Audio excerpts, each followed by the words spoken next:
नमस्कार, स्वागत है सभी का यूजीसी क्लासेस बाय एग्जामपुर के हमारे इस चैनल पर। और जितने भी बच्चे जुड़ चुके हैं इस सेशन में, सभी को गुड इवनिंग, सभी को नमस्कार, सभी का हार्दिक स्वागत है। सेशन को स्टार्ट करते हैं उससे पहले सभी बच्चे जितने भी जुड़ चुके हैं वीडियो को लाइक और शेयर जरूर कीजिएगा, ठीक है। आज का सेशन जो हमारा रहने वाला है उसमें हम अपने कम्युनिकेशन के यूनिट के एमसीक्यूज को सॉल्व करने वाले हैं। 35 एमसीक्यू आपकी स्क्रीन पर 1 बाय 1 आएंगे। आप सभी ने उन एमसीक्यू को अच्छे से सॉल्व करना है, थोड़ा सा दिमाग लगाना है। थ्योरी क्लासेस में आप सभी ने ये सारी चीजें की हुई हैं, तो एक बार इन सभी को हम जल्दी जल्दी अपना एमसीक्यू सेशन को कंप्लीट करेंगे। इससे आपकी एक रिवीजन भी हो जाएगी और आपकी एक अच्छी खासी प्रैक्टिस भी हो जाएगी आपके आगामी परीक्षा के लिए, ठीक है। तो आज का सेशन शुरू करें। सभी तैयार है प्रश्नों का उत्तर देने के लिए? चलिए, तो आज का सेशन शुरू करते हैं। आपकी स्क्रीन पर कुछ प्रश्न आने वाले हैं जिनको आपने ध्यान से पढ़ना है और उन प्रश्नों का उत्तर देना है, ठीक है। पहला क्वेश्चन आपकी स्क्रीन पर आ रहा है जिसमें कहा गया है कि एक संचार प्रक्रिया को पूर्ण माना जा सकता है जब प्रेषक संदेश भेजता है, संदेश चैनल में प्रवेश करता है, संदेश चैनल छोड़ देता है या रिसीवर संदेश को समझता है। क्या कहेंगे आप, क्या करेक्ट होगा? A communication process can be considered complete when the sender transmit the message enter the channel, the message leave the channel, the receiver understand the message. कब कहेंगे आप संचार की प्रक्रिया पूर्ण है? ध्यान से पढ़िएगा प्रश्न को। संचार की प्रक्रिया को पूर्ण कब माना जाएगा? जब प्रेषक यानी सेंडर संदेश को भेज देगा, संदेश चैनल में प्रवेश करेगा या संदेश चैनल को छोड़ देता है या फिर रिसीवर संदेश को समझता है। क्या कहेंगे? संदेश प्रक्रिया को पूर्ण तभी माना जाएगा जब कोई प्रेषक जो कहना चाहता है, जिस मनोभाव से वो कहना चाहता है, एग्जैक्टली उसी मनोभाव से रिसीवर उस मैसेज को समझे। तो आप क्या कहेंगे? रिसीवर संदेश को जब समझ लेता है तो उस समय आप मानेंगे कि प्रेषक द्वारा जो संचार की प्रक्रिया शुरू की गई थी वो पूरी तरह से पूर्ण हो गई। तो जिन्होंने भी कहा कि आपका डी विकल्प करेक्ट है इस क्वेश्चन के संबंध में, सभी का आंसर बिल्कुल करेक्ट हो गया है। अपने अंकों को एक पेन पेपर ले लीजिए। 35 में से कितने क्वेश्चंस को आप करेक्ट कर पाते हैं इसको जरा टेस्ट कीजिएगा आज के सेशन में, ठीक है। अगला क्वेश्चन हम देख रहे हैं। कहा गया है एक ग्राहक एक बैंक को लिखता है, कृपया मुझे पिछले 3 महीने के दौरान मेरे बचत बैंक खाते ए में मेरे लेन देन का विवरण भेजें। संचार के संदर्भ में इसे क्या कहा जाएगा? A customer write to a bank, kindly send me a statement of my transaction in my saving bank account A during the last 3 months. In term of communication it will be called input, message, output या फिर feedback। क्या कहेंगे आप, क्या correct है? A, B, C या D? क्या विकल्प करेक्ट रहेगा? जल्दी से बता दीजिए क्या करेक्ट आंसर होगा। अब एक बैंक को वो लिख रहा है, लिखने की प्रक्रिया ये क्या है? वो क्या लिख रहा है? एक संदेश लिख रहा है जिसमें वो अपना ट्रांजैक्शन मांग रहा है पिछले 3 महीनों का। तो आप क्या कहेंगे? ये प्रक्रिया लिखने की क्या कहलाएगी? ये मैसेज यानी कि संदेश की प्रक्रिया कहलाएगी। जिन्होंने भी कहा बी विकल्प करेक्ट है, सभी का आंसर बिल्कुल करेक्ट हो गया है, ठीक है। अगले क्वेश्चन की तरफ हम चलते हैं। अगला क्वेश्चन क्या कह रहा है? In the context of communication यानी संचार की प्रक्रिया के संदर्भ में यूजुअल सीक्वेंसेस, सही क्रम क्या होगा? ए कह रहा है कि पहले भाषा होगी, फिर संचार होगा, फिर समाज होगा और उसके बाद सभ्यता आएगी। बी कह रहा है पहले संप्रेषण होगा यानी संचार होगा, फिर समाज होगा, फिर भाषा आएगी और फिर सभ्यता आएगी। सी कह रहा है नहीं, पहले संप्रेषण होगा, फिर भाषा होगी, फिर समाज आएगा, फिर सभ्यता आएगी। या डी कह रहा है पहले भाषा का विकास होगा, भाषा से समाज का विकास होगा, फिर संप्रेषण का विकास होगा और तत्पश्चात आपकी सभ्यता आएगी। क्या कहेंगे आप, क्या करेक्ट होना चाहिए सीक्वेंस? क्या करेक्ट सीक्वेंस होगा? ए, बी, सी या डी? ध्यान से पढ़िए, उसके पश्चात उत्तर दीजिए। आपको समय मिल रहा है यहां पर प्रश्नों का उत्तर देने के लिए। दिमाग लगाइए और उसके बाद आपने इस प्रश्न का उत्तर सही देना है, ठीक है। जल्दी से बताइए। और जितने भी बच्चे जुड़ चुके हैं, जिन्होंने भी वीडियो को लाइक और शेयर नहीं किया है, बच्चे वीडियो को लाइक शेयर जरूर कीजिए। क्या सही सीक्वेंस होगा? सबसे पहले क्या होगा? कम्युनिकेशन होगा। ठीक है, कम्युनिकेशन किसी भी तरीके का हो सकता है, भाषा का विकास नहीं भी हुआ है तब भी हम सांकेतिक रूप से कुछ भी कह सकते हैं, है ना। बच्चा जैसे पैदा होता है तो वो अपने इशारों से अपनी माँ को बहुत सारी चीजें कहता है कि उसे भूख लगी है, रो के दिखाता है, या फिर कोई चीज को पकड़ने की कोशिश करता है, उसे वो चाहिए। तो इसी तरह से पहले कम्युनिकेशन विकसित हो जाएगा। अब कम्युनिकेशन की आवश्यकता ही भाषा का विकास करेगी, और उसके पश्चात जब भाषा का विकास हो जाएगा, भाषा से सामाजिक संबंध कायम होते हैं, तो एक समाज का विकास होगा। समाज के विकास से क्या अच्छा है क्या बुरा है वो सभ्यता के माध्यम से हम सीखेंगे। तो जिन्होंने भी कहा था कि सी विकल्प आपका इस प्रश्न के संदर्भ में सही सीक्वेंस है, सभी का उत्तर बिल्कुल करेक्ट हो गया है। करेक्ट आंसर आपकी स्क्रीन पर है। अगले क्वेश्चन पे हम चलते हैं। अगला क्वेश्चन कह रहा है कि कक्षा संचार के एक तत्व के रूप में नकारात्मक आलोचना निम्नलिखित को जन्म देगी। कक्षा संचार के एक तत्व के रूप में नकारात्मक आलोचना, नेगेटिव क्रिटिसिज्म, किस चीज को जन्म दे रहा है? Negative criticism as an element of classroom communication will lead to बाहरी सहानुभूति, स्पष्टीकरण, रक्षात्मकता, अभिप्रेरणा की कमी, सहायक श्रवण या आमने सामने की सहानुभूति। क्या कहेंगे आप? एक्सटर्नल सिंपैथी, जस्टिफिकेशन, डिफेंसिवनेस या डीमोटिवेशन, सपोर्टिव लिसनिंग या फिर कन्फ्रंटेशनल एम्पैथी। क्या कहेंगे? क्या करेक्ट है? ए, बी, सी या डी? करेक्ट कोड आपने चुनना है, करेक्ट कोड यहां पर दिया गया है। सही उत्तर क्या होगा? कक्षा संचार के एक तत्व के रूप में नकारात्मक आलोचना निम्नलिखित को जन्म देगी। क्या? अगर कक्षा संचार के दौरान एक शिक्षक अपने शिक्षार्थी की कोई भी नेगेटिव बुरी आलोचना करता है, नकारात्मक आलोचना करता है, तो वो क्या विकसित करने की कोशिश करेगी? बाहरी सहानुभूति, स्पष्टीकरण, रक्षात्मकता, अभिप्रेरणा की कमी, सहायक श्रवण या आमने सामने की सहानुभूति। हमेशा याद रखिएगा, एक टीचर द्वारा स्टूडेंट को नेगेटिव क्रिटिसिज्म जब दिया जाता है, नकारात्मक आलोचना जब की जाती है, तो बच्चे का कहीं ना कहीं उससे मनोबल निम्न होता है। इसलिए हमेशा अपनी लाइफ में भी जब भी आप as a teacher, as a role model कोई भी चीज कहें, तो नेगेटिविटी से ज्यादा पॉजिटिविटी पे फोकस करो, क्योंकि नेगेटिव कह करके आप सोचेंगे कि बच्चा अभिप्रेरित होगा, तो ये आपकी गलत अवधारणा है। हमेशा बच्चे को सकारात्मक अच्छा फ्यूचर दिखाइए। उसको अगर आपने गाइडेंस कर, आपको प्रॉपर मार्गदर्शन बच्चे को देना है, सही दिशा दिखानी है, तो सही तरीके से दिशा दिखाना, सकारात्मक रूप से उसे मोटिवेट करना बहुत आवश्यक है। इसलिए हम क्या कहेंगे? बच्चा इससे क्या करेगा? स्पष्टीकरण देगा क्यों उसने गलत काम किया। वो रक्षात्मक हो जाएगा, अपने बचाव के लिए कुछ भी कर सकता है, कुछ भी चीज बोल सकता है, हो सकता है वो झूठ भी बोल दे, ठीक है, और अपने बचाव के लिए कोई दूसरा गलत कदम उठा सकता है, और उसके अंदर मोटिवेशन के लेवल में कमी आ जाएगी, अभिप्रेरणा की कमी हो जाएगी। तो जिन्होंने भी कहा कि बी, सी, डी जो है वो करेक्ट है, सभी का आंसर बिल्कुल करेक्ट हो गया है। बी, सी, डी आपका फर्स्ट स्टेटमेंट कहता है कि बी, सी, डी करेक्ट है, सभी का आंसर बिल्कुल करेक्ट हुआ है। ठीक है, अगले क्वेश्चन पे हम चल रहे हैं। अगला क्वेश्चन कह रहा है, एक कथन दिया है और नीचे उसका कारण दिया हुआ है। कथन कहता है, शिक्षक संचार कक्षा प्रबंध के लिए केंद्रीय है। शिक्षक संचार कक्षा प्रबंध के लिए केंद्रीय है, और कारण कह रहा है, शिक्षक संचार व्यवहार का उपयोग छात्रों के कक्षा व्यवहार को विनियमित करने के लिए नहीं किया जाना चाहिए। क्या कहेंगे आप? क्या करेक्ट है? विकल्प आपके दिए हुए हैं कि ए तो गलत है लेकिन आर सही है, दूसरा कह रहा है ए और आर दोनों सही है, तीसरा कह रहा है ए और आर दोनों सही है लेकिन आर जो है वो एक ही सही व्याख्या नहीं है, चौथा कह रहा है ए सही है लेकिन आर जो है वो गलत है। आप क्या कहेंगे? क्या करेक्ट है?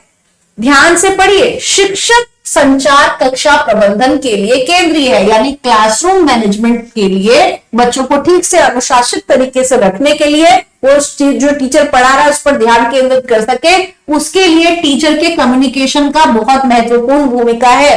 दूसरा कह रहा है, शिक्षक संचार व्यवहार का उपयोग छात्रों के कक्षा व्यवहार को विनियमित करने के लिए नहीं किया जाना चाहिए। क्यों नहीं किया जाना चाहिए? किया जा सकता है। ठीक है, तो सेकंड स्टेटमेंट जो है वो इनकरेक्ट है, फर्स्ट स्टेटमेंट बिल्कुल करेक्ट है। शिक्षक संचार व्यवहार का उपयोग छात्रों के कक्षा व्यवहार को विनियमित करने के लिए किया जा सकता है। तो ये सेकंड स्टेटमेंट आपकी इनकरेक्ट है। आप कहेंगे ए सही है, लेकिन आर जो है वो गलत है। तो जिन्होंने भी कहा डी स्टेटमेंट जो है वो इनकरेक्ट है, सभी का आंसर बिल्कुल करेक्ट हो गया है। अगले क्वेश्चन पे हम चल रहे हैं। अगला क्वेश्चन क्या कहता है? अगला क्वेश्चन कह रहा है कि गैर मौखिक संचार माना जाता है, non verbal communication is considered क्या औपचारिक, संस्कृति मुक्त या अनौपचारिक या फिर सटीक, फॉर्मल, कल्चर फ्री या फिर इनफॉर्मल या फिर प्रेसाइज? क्या कहेंगे आप, क्या करेक्ट है? ए, बी, सी या डी? गैर मौखिक संचार यानी कि ऐसा संचार जिसमें आप मौखिक शब्दों का इस्तेमाल नहीं कर रहे हैं, क्या कहलाएगा? गैर मौखिक संचार, जिसमें आपके केवल हाव भाव, आपके जेस्चर, आपके बॉडी पोस्चर्स, ये सब चीज देखने को मिलते हैं। आप उन्हें किस श्रेणी में रखेंगे? औपचारिक में, संस्कृति मुक्त में या फिर अनौपचारिक में या फिर सटीक संचार में? क्या कहेंगे? अनौपचारिक संचार, इनफॉर्मल कम्युनिकेशन का पार्ट है आपका नॉन वर्बल कम्युनिकेशन। ठीक है, तो जितने भी बच्चों ने कहा सी स्टेटमेंट जो है इस प्रश्न के संदर्भ में करेक्ट है, सभी का आंसर बिल्कुल करेक्ट हो गया है। अगले क्वेश्चन पे हम चलते हैं। अगला क्वेश्चन क्या कह रहा है? कह रहा है कथनों को पढ़िए और नीचे दिए गए कूट का प्रयोग कर सही उत्तर का चुनाव कीजिए। कथन है कक्षा में प्रयुक्त संदेशों के अर्थ मनमानी प्रकृति के होते हैं। अगला कह रहा है कारण अर्थ किसी भी पूर्व अनुभव के परिणाम स्वरूप सीखे जाते हैं।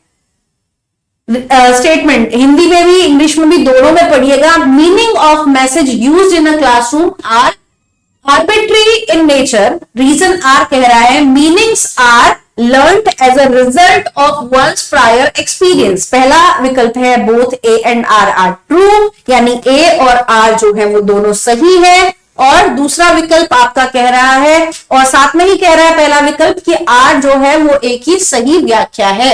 अगला है both A and R true but R is not correct explanation of A, यानी कि आर जो है वो एक ही सही व्याख्या नहीं है। तीसरा कह रहा है ए तो सही है लेकिन आर जो है वो गलत है। चौथा कह रहा है ए गलत है पर आर जो है वो सही है। अब आप क्या बताएंगे, क्या सही है और क्या गलत है? जल्दी से बताइए, ध्यान से पढ़िए और उसके बाद उत्तर दीजिए। ठीक है, पहला कह रहा है कथन की कक्षा में प्रयुक्त संदेश के अर्थ मनमानी प्रकृति के होते हैं, यानी कि टीचर जो कह रहा है हो सकता है कि स्टूडेंट जो है, और कक्षा संप्रेषण भी बहुत प्रकार के होते हैं जैसा कि आपने थ्योरी क्लास में पढ़ा था। कई बार टीचर स्टूडेंट से बात करता है, कई बार स्टूडेंट टीचर से बात कर रहे हैं, कई बार स्टूडेंट आपस में बात कर रहे हैं, कई बार टीचर पूरी क्लास से बात कर रहा है। ठीक है, तो ये अलग प्रकार के हैं, तो इसमें हम हर तरीके का संप्रेषण लेंगे। तो इसमें यही चीज कही गई है, कक्षा में प्रयुक्त संदेश का अर्थ मनमानी प्रकृति के होते हैं। कोई भी कम्युनिकेट कर रहा है तो सामने वाले पे डिपेंड करता है कि वो उसके किस अर्थ को लेता है। तो हम कह सकते हैं कि ये मनमानी प्रकृति के हो सकते हैं, बिल्कुल करेक्ट स्टेटमेंट है। अगला है अर्थ किसी भी पूर्व अनुभव के परिणाम स्वरूप सीखे जाते हैं, यानी कि आपका पिछला अनुभव जो भी रहा हो उसी अनुभव के आधार पर अब कोई व्यक्ति है जो आपके साथ हमेशा गलत कर रहा है, अब वो कुछ अच्छा भी बोलेगा कभी तो आप उसको पिछले बिहेवियर के आधार पर ही उसका आंकलन करेंगे। तो यही चीज यहां पर भी लागू हो रही है, अर्थ किसी भी पूर्व अनुभव के परिणाम स्वरूप सीखे जाते हैं। तो जिन्होंने भी कहा ए और बी जो है वो करेक्ट स्टेटमेंट है, सभी का आंसर बिल्कुल करेक्ट हो गया है। और आर जो है वो एक ही करेक्ट एक्सप्लेनेशन है, दोनों ही आपस में एक दूसरे से अंतर संबंधित है। तो आपने कहा पहला विकल्प जो है वो बिल्कुल सही है। अगले क्वेश्चन पे चलते हैं। अगला क्वेश्चन कह रहा है कथनों को पढ़िए और नीचे दिए गए कूट का प्रयोग कर सही उत्तर को चुनिए। पहला कथन कह रहा है कक्षा संचार का एक सांस्कृतिक आयाम होता है। कारण कह रहा है विश्वास, आदतें, रीति रिवाज और भाषाएं संचार की सांस्कृतिक विशेषताएं हैं, यानी कि असर्टेशन ए कह रहा है classroom communication has a cultural dimension. Reason R कह रहा है beliefs, habit, customs and languages are the cultural characteristics of communication. क्या कहेंगे? पहला विकल्प कह रहा है दोनों ही सही है, ए और आर, पर आर जो है वो एक ही सही व्याख्या है। दूसरा कह रहा है ए और आर सही है, लेकिन आर जो है वो एक ही सही व्याख्या नहीं है। तीसरा कह रहा है ए तो सही है लेकिन आर गलत है। चौथा कह रहा है आपका ए जो है वो गलत है और आर जो है वो सही है। क्या कहेंगे आप, कौन सा विकल्प जो है इस प्रश्न के संदर्भ में बिल्कुल सही है? कक्षा संचार एक सांस्कृतिक आयाम है, एक उसका कल्चरल डायमेंशन है कक्षा संचार का, बिल्कुल करेक्ट है। ठीक है, उसका एक कल्चरल डायमेंशन होता है, कोई भी कम्युनिकेशन अपने सांस्कृतिक आयाम से प्रभावित होता ही है। ठीक है, और साथ ही विश्वास, आदतें, रीति रिवाज, भाषाएं संचार की सांस्कृतिक विशेषताएं हैं। दोनों ही स्टेटमेंट बिल्कुल करेक्ट है और दोनों ही स्टेटमेंट जो है एक दूसरे से अंतर संबंधित है, क्योंकि कारण ये दिया गया है, इसी कारण के संदर्भ में पहला स्टेटमेंट बिल्कुल सही साबित हो रहा है। तो आप यही कहेंगे ए और आर जो है वो सही है और आर जो है एक ही सही व्याख्या है। अगले क्वेश्चन पे हम चलते हैं। अगला क्वेश्चन क्या कह रहा है? अगला क्वेश्चन कह रहा है एक कक्षा में शिक्षक और छात्र स्वहित के मुद्दों का उपयोग किसका आंकलन करने के लिए करते हैं? उनकी स्वीकार्यता का, गैर आलोचनात्मक स्वभाव का, विचारों का नकारात्मक पुनः प्रवर्तन या बाहरी गैर मौखिक संकेत का। आप क्या कहेंगे, क्या करेक्ट है? ए, बी, सी या डी? जल्दी से बताइए, जल्दी से बताइए क्या करेक्ट है। क्वेश्चन ध्यान से पढ़िए। In a classroom teachers and student use self interest issue to जज their acceptability, uncritical disposition, negative reinforcements of idea या एक्सटर्नल नॉन वर्बल क्यूज। क्या कहेंगे, क्या करेक्ट है? ए, बी, सी या डी? ए, बी, सी या डी? करेक्ट क्या है? जितने भी बच्चों ने कहा है कि एक कक्षा में शिक्षक और छात्र स्वहित के मुद्दों का उपयोग जो है वो उनकी स्वीकार्यता का आंकलन करने के लिए करते हैं, सभी का आंसर बिल्कुल करेक्ट है। देयर एक्सेप्टेबिलिटी, ए विकल्प जिन्होंने भी कहा करेक्ट है, सभी का आंसर बिल्कुल सही हो गया है। अगले क्वेश्चन की तरफ हम चल रहे हैं। अगला क्वेश्चन क्या कह रहा है? कक्षा में सूचना की प्रक्रिया को प्रभावित करने वाले चर हैं। कक्षा में सूचना की प्रक्रिया को प्रभावित करने वाले चर हैं धारणा स्तर, सीखी हुई आदतें, दृष्टिकोण, विश्वास और मूल्य, चयनात्मक कारक, बाजार की उम्मीद या फिर संस्थागत हस्तक्षेप। क्या कहेंगे आप, कौन सा विकल्प बिल्कुल सही है दिए गए कोड में से? पूछा गया है variable that affect the information process in a classroom are perceptual level, learned habits, attitude, beliefs and values, selectivity factor या फिर market expectation या institutional intervention। जल्दी से बताइए क्या करेक्ट है? ए, बी, सी या डी? कौन सा वाला विकल्प आपका बिल्कुल सही है? क्या विकल्प आपका बिल्कुल सही है? जल्दी से बताइए। पूछा गया है कक्षा में सूचना की प्रक्रिया को प्रभावित करने वाले चर। बच्चे कितना जो चीज टीचर बोल रहा है उसको धारण करते हैं, सीखी हुई आदतें जो पढ़ाया गया उससे कितनी लर्निंग की है, दृष्टिकोण, विश्वास, मूल्य स्थापित हुए या नहीं, चयनात्मक कारक, जो बच्चे इंटरेस्ट जिसमें रुचि होगा उसको अडेप्ट करेंगे, सीखेंगे, जिसमें इंटरेस्ट नहीं होगा उसको वो नहीं सीखेंगे। अब बाजार की उम्मीद या संस्थागत हस्तक्षेप, ये फैक्टर हम इसमें नहीं लेंगे, तो हम कहेंगे पहला, दूसरा, तीसरा और चौथा जो है वो बिल्कुल करेक्ट है। ठीक है, तो जिन्होंने भी कहा फोर्थ डी विकल्प जो है वो करेक्ट है, सभी का आंसर बिल्कुल सही हो गया है। ठीक है, अगले क्वेश्चन की तरफ हम चलते हैं। अगला क्वेश्चन क्या कह रहा है, आंसर देख लीजिएगा इस प्रश्न का। अगला क्वेश्चन कह रहा है निम्न में से किसे मौखिक संचार कहा जा सकता है? वर्बल कम्युनिकेशन किसे कहा जा सकता है दिए गए विकल्पों में से? प्रोफेसर शर्मा ने कक्ष में व्याख्यान दिया, चौराहे पर सिग्नल हरे से नारंगी में बदल गया, बच्चा मां का ध्यान आकर्षित करने के लिए रो रहा है, दीपक ने छुट्टी आवेदन के लिए एक पत्र लिखा। क्या कहेंगे आप, क्या करेक्ट है? ए, बी, सी या डी? ए, बी, सी या डी? क्या करेक्ट है? जल्दी से बताइए। पूछा गया वर्बल कम्युनिकेशन कौन सा है? प्रोफेसर शर्मा कक्ष में व्याख्यान दे रहे हैं, चौराहे के सिग्नल का बदलना, बच्चे का मां की तरफ ध्यान आकर्षित, रोक के ध्यान आकर्षित करना, या दीपक का छुट्टी आवेदन के लिए एक पत्र लिखना। व्याख्यान देना आपका वर्बल कम्युनिकेशन के अंतर्गत आएगा। व्याख्यान में क्या होता है, एक शिक्षक जो है वो मौखिक व्याख्यान देकर मौखिक रूप से अभिव्यक्ति करके बच्चों को कुछ चीजें बता रहे हैं। ठीक है, तो ए विकल्प जिन्होंने भी कहा सभी का आंसर बिल्कुल करेक्ट हो गया है। अगले क्वेश्चन की तरफ हम चलते हैं। संचार में संदेशों की प्राप्ति में एक प्रमुख बाधा है क्या? संचार में संदेशों की प्राप्ति में एक प्रमुख बाधा है दर्शकों का रवैया, दर्शकों का ज्ञान, दर्शकों की शिक्षा या दर्शकों की आय। क्या कहेंगे आप, क्या करेक्ट है, ए, बी, सी या डी? पूछा गया है in communication a major barrier of reception of message, संदेश को प्राप्त करने में प्रमुख बाधक क्या है? Audience attitude, audience knowledge, audience education या ऑडियंस इनकम। क्या कहेंगे, बात कहां पर आएगी? दर्शकों के रवैये की, उनके एटीट्यूड की। तो जिन्होंने भी कहा ए विकल्प, उनका एटीट्यूड है सुनने लायक, आपको सुनना चाहते हैं तो वो सुनेंगे। एटीट्यूड आपकी तरफ कोई इंटरेस्ट नहीं है, कोई रुचि नहीं है आपकी बातों में, तो वो नहीं सुनेंगे। ठीक है, तो रवैया, एटीट्यूड जो है वो इसका करेक्ट आंसर है। जिन्होंने भी ए विकल्प कहा सभी का आंसर बिल्कुल करेक्ट हो गया है। अगला क्वेश्चन क्या है? अगला क्वेश्चन देख रहे हैं, संचार में भाषा है क्या? गैर मौखिक कोड, मौखिक कोड, प्रतीकात्मक कोड या फिर प्रतिष्ठित code. In communication the language is the non verbal code, the verbal code, the symbolic code, the iconic code. संचार की प्रक्रिया में भाषा क्या है? गैर मौखिक, मौखिक, प्रतीकात्मक या प्रतिष्ठित कोड। जल्दी से बता दीजिए क्या करेक्ट आंसर होगा इस प्रश्न के संबंध में, ए, बी, सी या डी?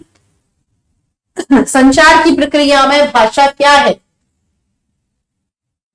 वैसे तो आप देख सकते हैं भाषा वर्बल भी हो सकती है और नॉन वर्बल भी हो सकती है, लेकिन यहां पे हम प्रश्न की जब हम बात करते हैं तो इस संबंध में हम किस प्रश्न के उत्तर को करेक्ट बताएंगे। ठीक है, हम क्या कहेंगे, भाषा जो है वो एक मौखिक यानी कि वर्बल कोड है। ठीक है, क्या है, वर्बल कोड है। वैसे तो आप इसमें कह सकते हैं, भाषा आपने पढ़ा था कि जब लैंग्वेज की हम बात कर रहे हैं तो वो किसी भी प्रकार की लैंग्वेज हो सकती है, साइन लैंग्वेज भी हो सकती है ना, जिसमें केवल मौखिक ही नहीं, हम कुछ चीज नहीं भी बोलते तब भी साइन लैंग्वेज के माध्यम से भी चीजें बता सकते हैं। लेकिन यहाँ इस प्रश्न के संदर्भ में हम कहेंगे मौखिक कोड जो है वो संचार में भाषा है।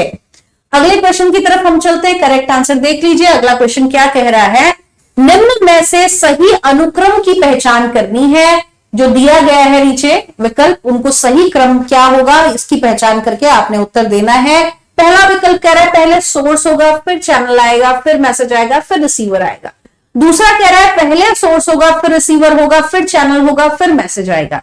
तीसरा कह रहा है पहले सोर्स, फिर मैसेज, फिर रिसीवर, फिर चैनल। और चौथा कह रहा है कि पहले सोर्स, फिर मैसेज, फिर चैनल और फिर रिसीवर। क्या कहेंगे, क्या सही क्रम होगा? आपने पढ़ा हुआ है, ध्यान से पढ़िए, उसके बाद उत्तर दीजिए। जल्दी से बताइए क्या करेक्ट होगा। अब आपने संचार की प्रक्रिया पढ़ी थी, अगर आपको ध्यान है तो आपको पता होगा कि इसमें सबसे पहले क्या होता है, एक सेंडर होता है। सेंडर के मस्तिष्क में एक विचार होता है, वो उस विचार को यानी कि वो उस विचार को क्या करता है, वो विचार ही उसका संदेश है। ठीक है, उस विचार को कोई चैनल उसने चुना, चैनल के माध्यम से उसने प्राप्तकर्ता तक उस संदेश को पहुंचा दिया। तो हम क्या कहेंगे, कौन सा करेक्ट है? जिन्होंने भी कहा सोर्स, मैसेज, चैनल और रिसीवर, ये करेक्ट है। सभी का आंसर बिल्कुल करेक्ट हो गया है। अब इसी संबंध में एक बार हम देख लेते हैं, ये क्रम तो है ही, ठीक है, ये क्रम तो है ही, लेकिन इसके साथ आपने क्या प्रक्रिया पढ़ी थी, ध्यान रखिए, रिवाइज हो जाएगा आपका इससे। सोर्स जिसे कि हम सेंडर भी कहते हैं, ठीक है, सोर्स को हम सेंडर भी कहते हैं। उसके बाद सोर्स के जो सेंडर है उसके मस्तिष्क में एक विचार है, एक आइडिया है, जिसे हम मैसेज या आइडिया भी कह सकते हैं। ठीक है, अब ये विचार उसने क्या किया, दिमाग में सबसे पहले एनकोड किया। एनकोड करने के बाद क्या किया, उसने एक चैनल का चयन किया। ठीक है, उसने क्या किया, एक चैनल का चयन किया। चैनल का चयन करके उसके बाद क्या हुआ, उसके बाद वो रिसीवर के पास पहुंच गया। रिसीवर के पास पहुंचने के बाद रिसीवर ने उसको क्या किया, उसको डिकोड किया। डिकोड करना और एनकोड करना, ये शब्द क्या है, डिकोड करना यानी कि एनकोड करना यानी कि भाषागत रूप दे देना, चाहे वो मौखिक हो चाहे वो लिखित हो।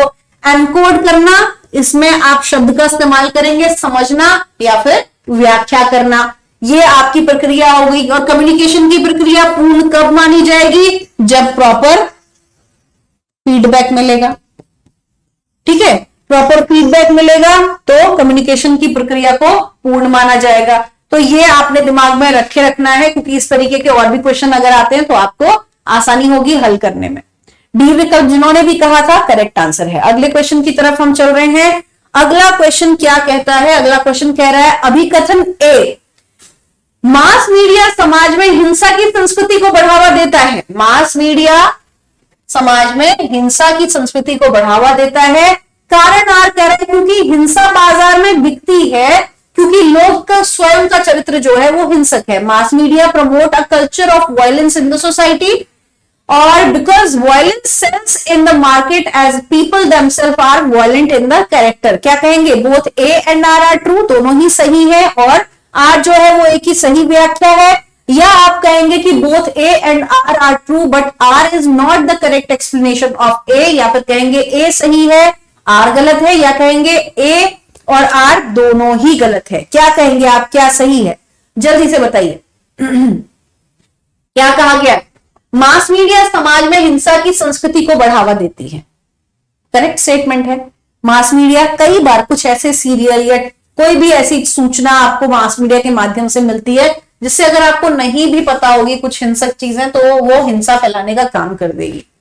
आपको नहीं पता है हाँ क्या जातीय विद्वेष, क्या लोगों के मन में क्या, कौन किसके बारे में क्या सोच रहा है, और आप नहीं इतना जानना चाहते, आप नहीं इतना बिलीव रखते इतना सांप्रदायिक विद्वेष में, आप सिर्फ शांति में विश्वास रखते हैं। लेकिन मास मीडिया के माध्यम से कुछ ऐसी चीजें परोस दी जाती है, आपका अपने आप ही खून खौलने लग जाता है ना।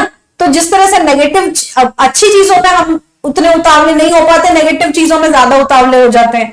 ठीक है, तो यही चीज है कि मास मीडिया समाज में हिंसा की संस्कृति को बढ़ावा दे रही है। दूसरा कारण कह रहा है क्योंकि हिंसा बाजार में बिकती है, हिंसा बाजार में नहीं बिकती है।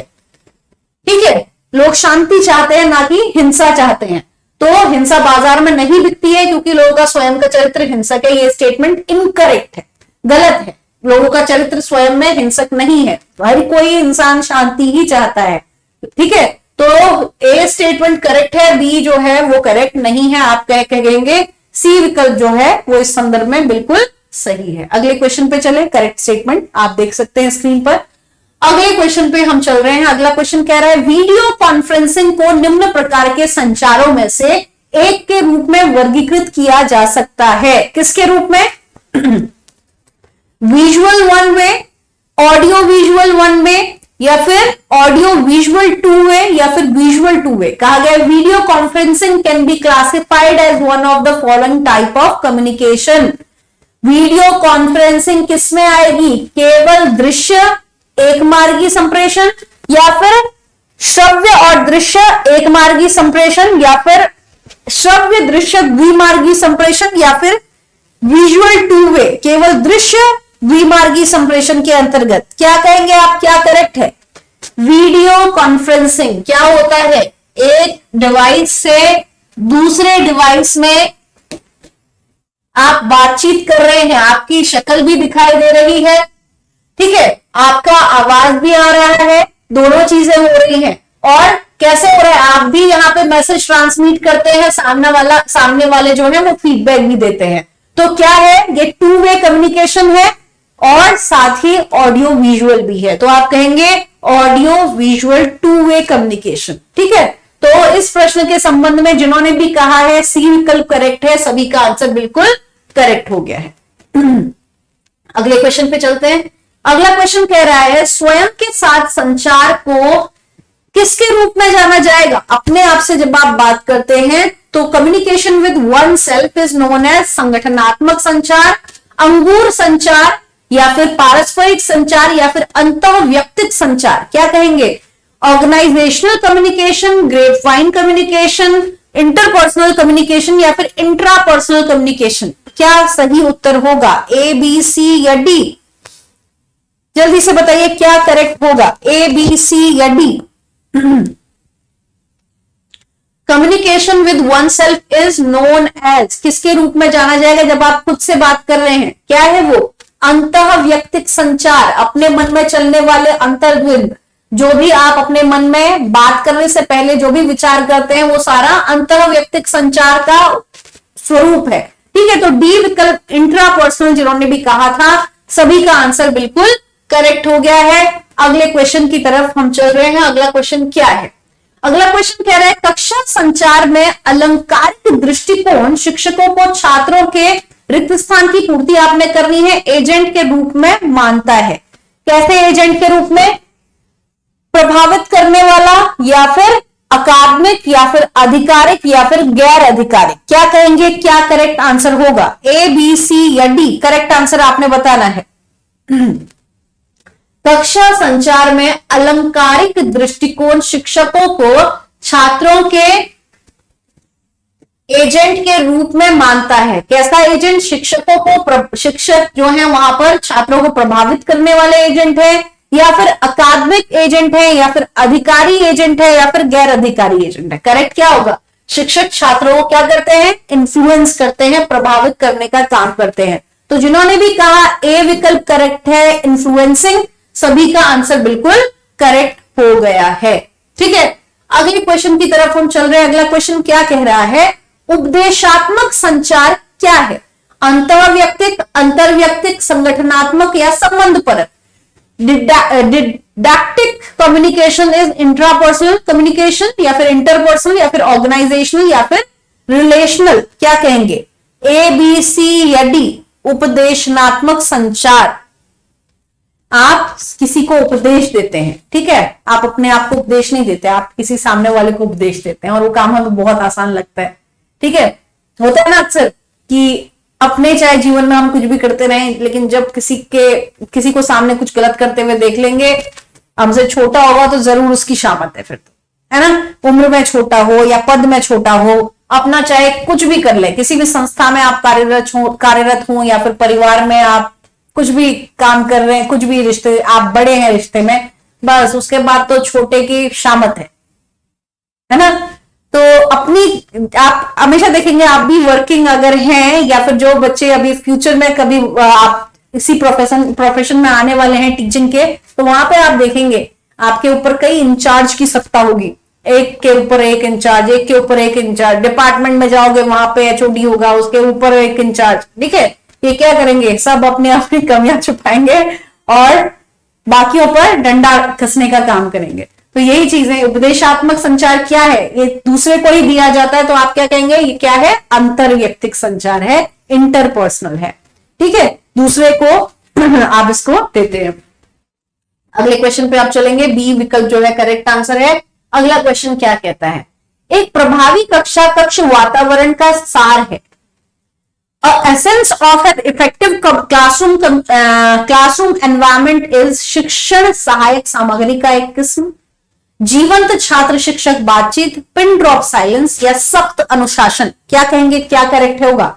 ए, बी, सी या डी? जल्दी से बताइए। ए, बी, सी या डी? क्या करेक्ट होगा? एक प्रभावी कक्ष का सार है, शिक्षक सहायक सामग्री की एक किस्म, a variety of teaching add, जीवंत छात्र शिक्षक संबंध, पिन ड्रॉप साइलेंस, सख्त अनुशासन? क्या कहेंगे? जीवंत शिक्षक और छात्र के संबंध, यानी कि जब टीचर और स्टूडेंट के रिलेशनशिप जो है वो काफी बेहतर होंगे, तो वहीं पे एक प्रभावी कक्ष का वातावरण अपने आप भी अच्छा बनेगा। तो जिन्होंने भी कहा बी विकल्प करेक्ट है, सभी का आंसर बिल्कुल करेक्ट हो गया है। अगला क्वेश्चन आपका है, कंप्यूटर, टेलीशॉपिंग, इंटरनेट और मोबाइल टेलीफोन जैसे न्यू मीडिया के माध्यम से संचार को कहा जाता है मनोरंजन, इंटरैक्टिव संचार, विकासात्मक संचार, संचार, या अंग्रेजी में भी देख लेते हैं, communication wide new media such as computer, teleshopping, internet and mobile telephony is termed as, किस रूप में जाना जाएगा उसको? Entertainment, interactive communication, development communication या फिर कम्युनिकेशन? सिंपल, जल्दी से बताइए क्या होगा, ए बी सी या डी? ए बी सी या डी, किस प्रकार की कम्युनिकेशन कहेंगे आप इसे?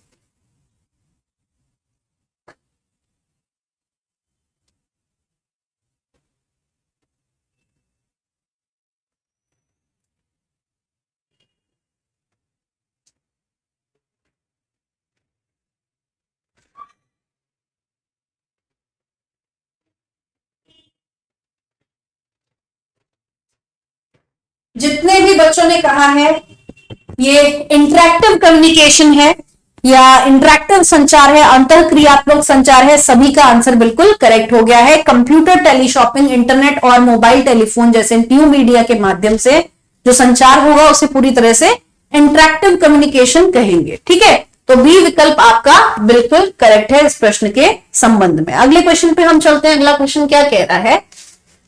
रिक्त स्थान की पूर्ति करनी है। रिक्त स्थान महत्वपूर्ण है जब एक शिक्षक अपने छात्र के साथ संवाद करता है। क्या महत्वपूर्ण है जब एक शिक्षक अपने छात्र के साथ संवाद करता है? सहानुभूति, समानुभूति, उदासीनता, एंटीपैथी।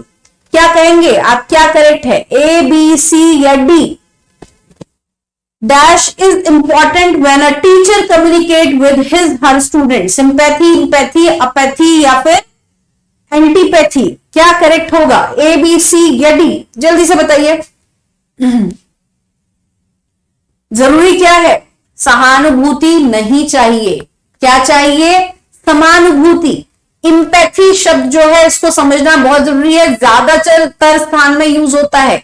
इंपैथी का तात्पर्य है आप स्वयं को जिस भी पर्सन के बारे में आप फील करना बात कर रहे हैं उसकी जगह पर रख के देखिए। ठीक है, आप स्टूडेंट टीचर की यहां पर बात हुई है, तो जब टीचर खुद को बच्चे के प्लेस पर रख करके देखेगा तो वो ही चीज जो है वो एक बेहतर शिक्षक और छात्र के बीच में संवाद स्थापित करेगा। तो बी विकल्प समानुभूति जिन्होंने कहा है एकदम करेक्ट आंसर है। ठीक है, अगले क्वेश्चन की तरफ हम चलते हैं। अगला क्वेश्चन क्या कह रहा है? टेलीफोन एक उदाहरण है किसका? रेखीय संचार का, गैर रेखिक संचार का, परिपत्र का या यंत्रीकृत का? Telephone is an example of linear communication, non linear communication, circular या फिर मैकेनाइज्ड? क्या कहेंगे आप, क्या करेक्ट है? ए बी सी या डी? टेलीफोन एक उदाहरण है किसका? किसका उदाहरण है टेलीफोन? टेलीफोन रेखीय संचार का, लीनियर कम्युनिकेशन का एग्जाम्पल है। ठीक है, किसका उदाहरण है? लीनियर कम्युनिकेशन का एग्जाम्पल है टेलीफोन। तो जिन्होंने भी कहा है ए विकल्प करेक्ट है, सभी का आंसर बिल्कुल करेक्ट हो गया है। अगले क्वेश्चन पे हम चलते हैं। अगला क्वेश्चन क्या कह रहा है? अंगूर संचार के साधन है। Grapevine communication, formal, informal, critical या फिर कॉर्पोरेट? ग्रेप वाइन कम्युनिकेशन किसे कहेंगे आप? ग्रेप वाइन कम्युनिकेशन का ही दूसरा नाम क्या है? ग्रेप वाइन कम्युनिकेशन का ही दूसरा नाम क्या है? ए बी सी या डी? फॉर्मल, इनफॉर्मल, क्रिटिकल या फिर कॉर्पोरेट? क्या करेक्ट है? अंगूर लता संचार। अंगूर की लता आपने देखी है, एक ही बेल से कई सारी निकलती है, कुछ ऐसी। ठीक है, ऐसे ही अंगूर लता संचार क्या है? इसमें एक व्यक्ति तक सूचना जानी चाहिए, उसके बाद वो जैसे अंगूर का गुच्छा होता है ऐसे ही वो धीरे धीरे सब तक पहुंच जाती है। तो इसीलिए इनफॉर्मल कम्युनिकेशन को, जो भी हम आपस में बातचीत करते हैं अपने दोस्तों के साथ, रिश्तेदारों के साथ, आस पड़ोस के लोगों के साथ, वो सब इनफॉर्मल कम्युनिकेशन का पार्ट है। किसी ने किसी से कुछ कहा, किसी को मत बताना, मैं सिर्फ तुझे बता रहा हूं, है ना, ये कॉन्सेप्ट पे चलता है ये इनफॉर्मल कम्युनिकेशन। फिर उसने भी किसी को नहीं बताया, सिर्फ एक को बताया था, फिर उससे भी कह दिया कि तू किसी को मत बताना, और धीरे धीरे किसी को ना बताना कह के ये सारी बात फैलती चली जाती है। तो ये ग्रेप वाइन कम्युनिकेशन, अंगूर लता संचार या इनफॉर्मल कम्युनिकेशन, अनौपचारिक संचार एक ही चीज है। ठीक है, तो बी विकल्प आपका बिल्कुल करेक्ट आंसर था। अगले क्वेश्चन की तरफ हम चलते हैं। अगला क्वेश्चन क्या कह रहा है? कक्षा संचार को सामान्यतः माना जाता है प्रभावी, स्नेही, संज्ञानात्मक, गैर चयनात्मक। क्या कहेंगे आप, क्या करेक्ट है? कक्षा संचार को सामान्यतः माना जाता है प्रभावी, स्नेही, संज्ञानात्मक या गैर चयनात्मक? ए बी सी या डी? जल्दी से बताइए क्या है कक्षा संचार। एक क्लासरूम में कम्युनिकेशन हो रहा है तो वो इफेक्टिव होगा, स्नेही होगा, संज्ञानात्मक होगा या गैर चयनात्मक होगा? क्या कहेंगे आप, क्या करेक्ट होना चाहिए? जितने भी बच्चों ने कहा है कक्षा संचार को सामान्यतः माना जाएगा संज्ञानात्मक, यानी कि कॉग्निटिव। कॉग्निटिव कैसे? कक्षा में दिमाग से जुड़ी हुई बौद्धिक क्रियाएं हो रही हैं, शिक्षक अपने बच्चों को सिखाने की कोशिश कर रहा है, कुछ नई चीज की लर्निंग देने की कोशिश कर रहा है, तो वहां पर एक कॉग्निटिव जो है संज्ञानात्मक कक्षा संचार का वो स्वरूप होगा। तो सी विकल्प जिन्होंने भी कहा है सभी का आंसर बिल्कुल करेक्ट है। अगले क्वेश्चन की तरफ हम चलते हैं। अगला क्वेश्चन क्या कह रहा है? अगला क्वेश्चन कह रहा है रिक्त स्थान की पूर्ति करनी है और रिक्त स्थान कम्युनिकेशन विदाउट अ वर्ड, शब्दों के बिना संचार है क्या? ऑब्जेक्ट कम्युनिकेशन, रिटर्न, ओरल या नॉन वर्बल कम्युनिकेशन? शब्दों के बिना संचार है क्या? शब्दों के बिना ऐसा संचार जिसमें आप शब्दों का इस्तेमाल नहीं करते लेकिन फिर भी वो संचार है, फिर भी वो कम्युनिकेशन है, तो आप उसे ऑब्जेक्ट कम्युनिकेशन कहेंगे, कोई वस्तु का कम्युनिकेशन, या लिखित कम्युनिकेशन, या फिर मौखिक कम्युनिकेशन, या फिर गैर मौखिक कम्युनिकेशन? क्या कहेंगे? गैर मौखिक कम्युनिकेशन, नॉन वर्बल कम्युनिकेशन। शब्द नहीं है लेकिन फिर भी कम्युनिकेशन हो रहा है। कैसे? हाव भाव से, बॉडी पोस्चर से, भाव भंगिमा से। ठीक है, तो डी विकल्प जिन्होंने भी कहा है करेक्ट है, सभी का आंसर बिल्कुल करेक्ट हो गया है। अगले क्वेश्चन पे हम चलते हैं। अगला क्वेश्चन क्या कह रहा है? संदेश प्रसारित करने वाले व्यक्ति को रिक्त स्थान कहा जाता है क्या? ऐसा पर्सन जो कि मैसेज को ट्रांसमिट कर रहा है। The person who transmit the message is called channel, sender, receiver या रिस्पॉन्स। क्या कहेंगे आप? ए, बी, सी या डी? क्या करेक्ट होगा आंसर? ए, बी, सी या डी? संदेश प्रसारित करने वाले व्यक्ति को क्या कहा जाएगा? क्या कहा जाएगा? सेंडर या फिर सोर्स। ठीक है, सेंडर या फिर सोर्स। जिन्होंने भी कहा बी विकल्प करेक्ट है, सभी का आंसर बिल्कुल करेक्ट हो गया है। ठीक है, अगले क्वेश्चन की तरफ हम चलते हैं। रिक्त स्थान की पूर्ति करनी है। Aims at making people work together for a common good of the organisation.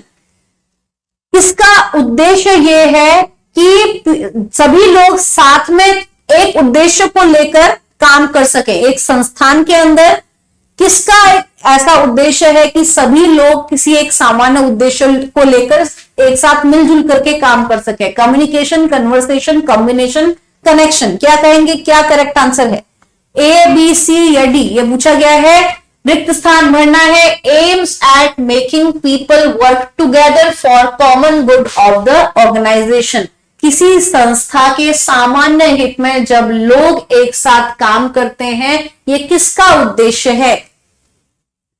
Communication का, संचार का उद्देश्य है कि एक संस्थान में जितने भी कार्यरत कर्मचारी हैं वो सभी एक उद्देश्य को रखते हुए उस संस्थान के बेनिफिट के लिए एक साथ मिलजुल कर काम करें। तो ये कम्युनिकेशन, ए विकल्प जिन्होंने कहा था, सभी का आंसर बिल्कुल करेक्ट हो गया है। अगले क्वेश्चन की तरफ हम चल रहे हैं। Environmental barrier are the same as, रिक्त स्थान को भरना है, सेम एज नॉइस, यानी कि पर्यावरणीय बाधक ये किसके तौर पर मौजूद हैं?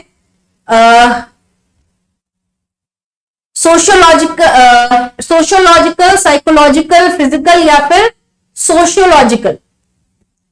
जल्दी से बताइए क्या करेक्ट होगा? ए, बी, सी या डी? ए, बी, सी या डी? ऐसे पर्यावरणीय बाधक जो कि नॉइज का काम करते हैं, क्या कहेंगे आप? Environmental barrier are the same as noise. वो क्या होंगे?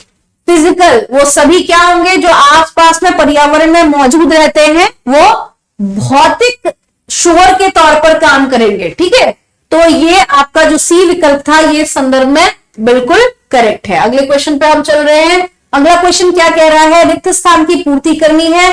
प्रेषक को प्राप्तकर्ता से जोड़ता है। क्या प्रेषक को प्राप्तकर्ता से जोड़ता है? चैनल, नॉइस, कम्युनिकेशन या फीडबैक? प्रेषक को प्राप्तकर्ता से जोड़ता है। क्या जोड़ता है प्रेषक को प्राप्तकर्ता से? ए, बी, सी या डी? प्रेषक को प्राप्तकर्ता से जोड़ता है। क्या जोड़ता है प्रेषक को प्राप्तकर्ता से? एक प्रेषक को प्राप्तकर्ता से क्या जोड़ेगा? सेंडर, मैसेज, उसके बाद चैनल, उसके बाद रिसीवर। ठीक है, तो क्या जोड़ा? चैनल ने इसको जोड़ने का काम किया। ए विकल्प आपका बिल्कुल करेक्ट है। ठीक है, तो जिन्होंने भी ए विकल्प कहा सभी का आंसर बिल्कुल करेक्ट हो गया है। तो अभी मुझे जल्दी से ये बता दीजिए कि आप लोगों ने कितना स्कोर किया है आज के सेशन में।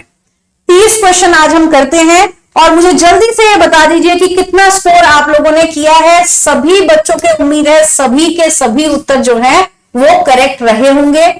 इसी तरह अभी डे बाय डे हमारा ये रिवीजन सेशन आएगा जिसमें हम लगातार इन क्वेश्चंस को ऐसे ही हल करते रहेंगे। उम्मीद है आपकी एक अच्छी प्रैक्टिस होगी आगामी परीक्षा के लिए इनसे। ठीक है, तो निरंतर बने रहना है, फेस्टिवल सीजन को भी एंजॉय करना है, त्योहारों का भी आनंद उठाना है और साथ में एक छोटा सा रिवीजन भी हमारे साथ मिलकर के आपने करना है। जितने भी बच्चे सेशन में बने रहे सभी को वीडियो को लाइक शेयर जरूर करना है। जिन्होंने चैनल को सब्सक्राइब नहीं किया हुआ है वो भी जल्दी से चैनल को सब्सक्राइब कर लीजिए और सभी से कल फिर 5 बजे मुलाकात होगी। तब तक के लिए सभी को मेरा नमस्कार। बहुत बहुत शुक्रिया सेशन में बने रहने के लिए। सभी का बहुत बहुत धन्यवाद। नमस्कार।